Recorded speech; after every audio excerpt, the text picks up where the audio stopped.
अकोला शहरात गॅस टंचाईच्या पार्श्वभूमीवर काळ्या बाजारावर कारवाई करत पुरवठा विभागाने फिरदोस कॉलनीतील एका सीएससी सेंटरवर छापा टाकून 14 घरगुती गॅस सिलेंडर जप्त केले।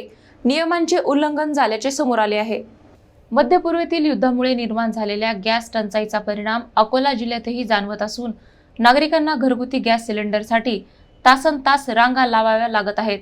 अशा परिस्थितीतच काही ठिकाणी गॅसचा काळा बाजार होत असल्याच्या तक्रारी प्रशासनाकडे येत होत्या। याच पार्श्वभूमीवर जिल्हाधिकारी यांच्या आदेशानुसार जिल्हा पुरवठा अधिकारी राजेंद्र वार यांच्या मार्गदर्शनाखाली विशेष पथकाने अकोला शहरातील फिरदोस कॉलनी येथील एका सीएससी सेंटरवर छापा टाकला। या कारवाई दरम्यान त्या ठिकाणी तब्बल 14 घरगुती गॅस सिलेंडर साठवून ठेवलेले आढळले। नियमानुसार सीएससी सेंटर धारकाला केवळ 7 सिलेंडर ठेवण्याची परवानगी असताना दुप्पट साठा आढळल्याने हे सिलेंडर तात्काळ जप्त करण्यात आले। या कारवाईमुळे गॅस काळाबाजार करणाऱ्यांमध्ये खळबळ उडाली असून पुढील काळात अशा प्रकारांवर अधिक कठोर कारवाई करण्याचा इशारा प्रशासनाने दिला आहे।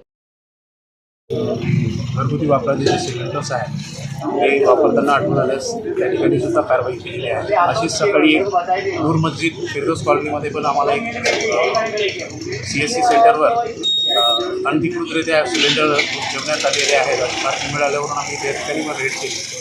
जवळपास 14 सिलेंडर्स आम्ही तिथून जप्त केलेले आहेत। पुढील कारवाई आता तिथून सुरू आहे आणि अशाच पद्धतीने ही रेड कार्यक्रम आमचा सुरू राहणार।